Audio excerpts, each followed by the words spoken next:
हुज़ूर अकरम सल्लल्लाहु अलैहि वसल्लम आप इरशाद फरमाते हैं कि रमज़ानुल मुबारक के महीने में अगर कोई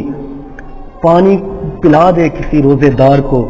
तो वो ऐसे गुनाहों से पाक हो जाता है जैसे माँ के पेट से अभी पैदा हुआ।